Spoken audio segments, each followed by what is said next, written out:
Mkuu, unajua Bitcoin ikikua kwa 2% tu kwa mwaka, kampuni inaweza kuishi milele.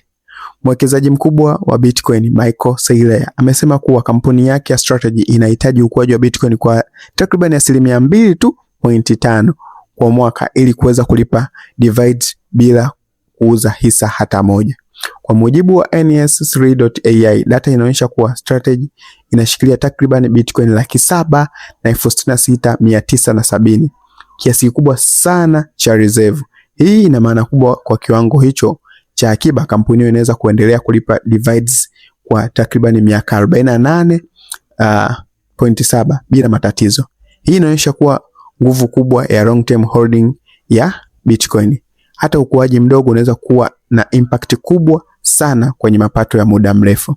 Kwa sasa yield ya mwaka ya STRC ipo kwenye 11.5 ambayo ni kubwa sana ukilinganisha na asset nyingi za kawaida. Hii inaleta swali muhimu. Je, Bitcoin sasa imeanza kuonekana kama ni asset ya kugenerate income na sio tena speculation?